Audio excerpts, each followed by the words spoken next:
Sorry, don't mind my dog. So Christmas is rapidly approaching us. So I decided to come back and give you guys some of the best games that you could buy someone for Christmas in 2024. And if for some reason I missed a really good one, make sure to let me know down in the comments below. So first, we're going to get into some PS5 games. First game that I have up is Black Myth Wukong.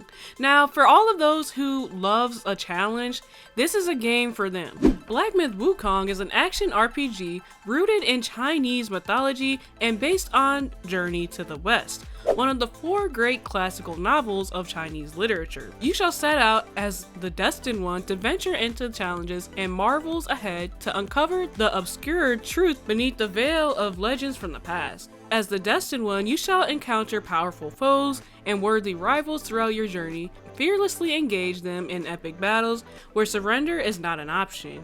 Aside from mastering various techniques, you can also freely combine different spells, abilities, weapons, and equipment to find the winning strategy that best suits your combat style. And by surrender is not an option, they really mean that, because like I said, this game is fairly difficult. But are you up for the challenge? You'll have to see. Mark this. He's not just any monkey. He's a monkey of merit. A monkey was made Buddha once. None other than me can challenge him to a duel.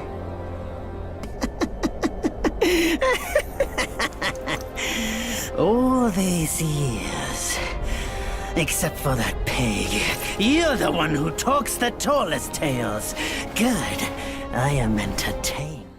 If you're looking for a colorful platformer, this next game is the one for you. Tales of Kenzra Zaruk. Become a warrior. Embark on a single-player story shaped by actor Abubakar Salim's own experience with grief. Discover how love gives us the courage to press on after a devastating loss.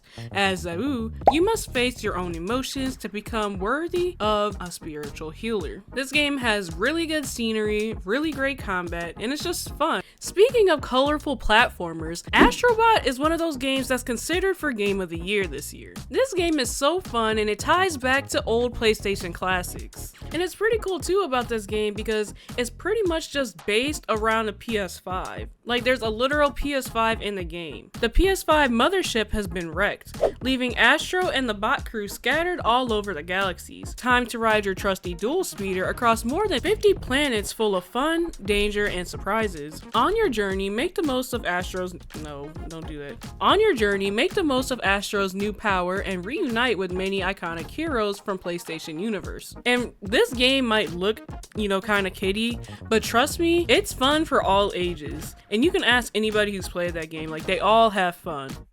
If you're looking for a scare, this next game is the game for you. This is probably one of the scariest games that released this year. Having received a letter from his deceased wife, James heads to where they shared so many memories, in hope of seeing her one more time.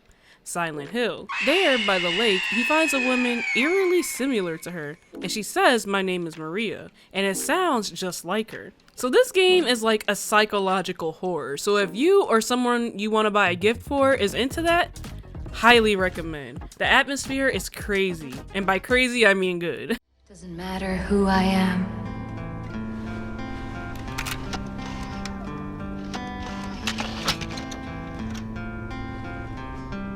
I am here for you, James.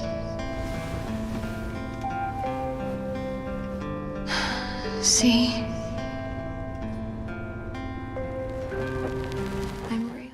Metaphor Refanzio is another game that's actually recommended for Game of the Year this year. This is a story of how people must find unity to elect a new king. The story takes place in the United Kingdom of Urchronia, where the assassination of the king brings chaos and unrest to the land. Then one fateful day, a magic known only to the king called royal magic is invoked, and the world becomes embroiled in a royal tournament for the throne. In the midst of all this, the protagonist, together with his partner and the fairy Galcia, must find a way to break the curse that has been placed on the prince that the kingdom believes to be dead. To do so, they depart on a journey across the vast land, but they find out that they must participate in this tournament for the throne. Before I get to this next game, make sure to like, share, and subscribe for all the gaming news, reviews, and analysis, and don't forget to hit that notification bell. Animal World is a game that has been super underrated throughout this year, but everybody that plays it absolutely loves it and they talk about it all the time. Explore a surreal, interconnected labyrinth and unravel its many secrets. Collect items, solve puzzles, and try to survive what lurks in the dark. There is more than what you see. Tread carefully as you encounter creatures both beautiful and unsettling. You must assess for yourself what is safe and what is dangerous. And I love the style of this game. It's almost giving old school, but like an upgraded old school, if you know what I'm saying. The art is just spectacular, but it does come with a little bit of a challenge if that's something that you or the person you're buying for might be looking for. Stellar Blade is a game that a lot of people love, but also a lot of people hated. But I think it has a really cool sci-fi world if you're into that kind of stuff. But reclaim the Earth for humankind.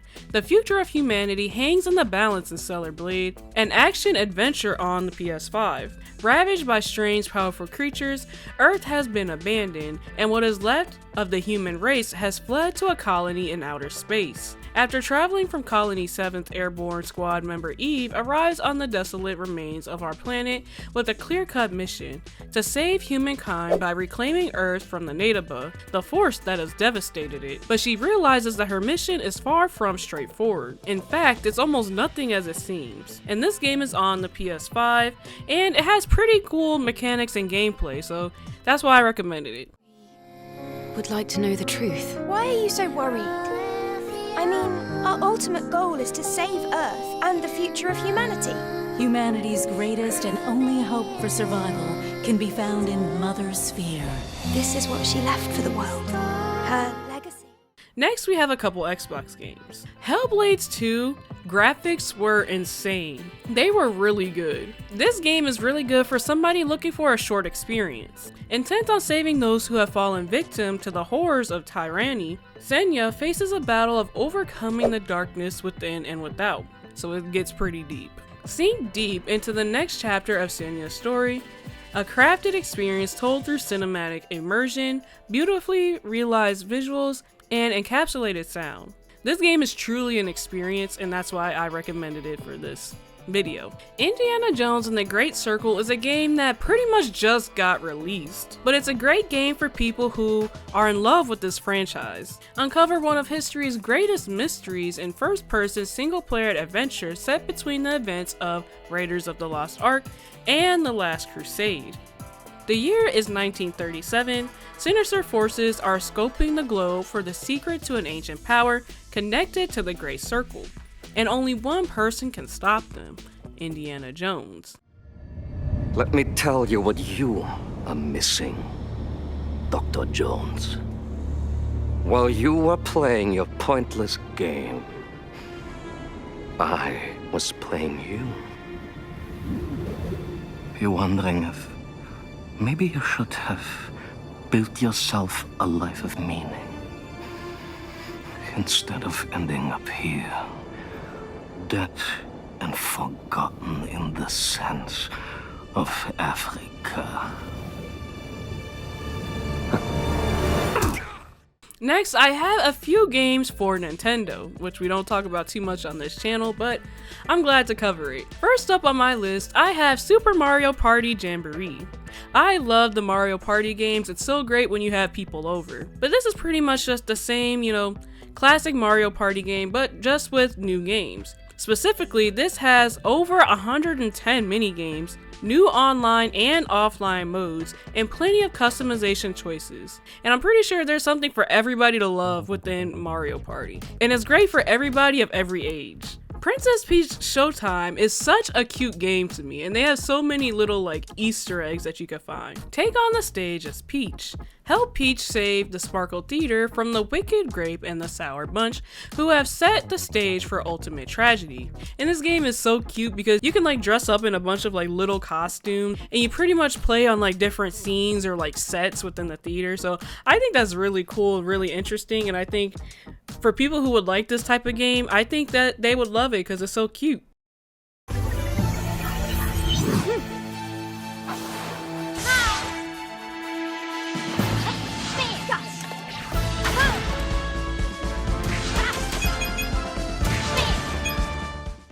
Mario and Luigi Brothership is another game that kinda sorta just got released as well. And I just love the art style on this game. I'm pretty sure I talked about it on one of my lives the last few weeks. The art style is so cute and the gameplay is a little different than what you usually see in Mario games. The brothers return for a brand new adventure on the high seas when the Uni Tree is destroyed and the world of Concordia is broken apart.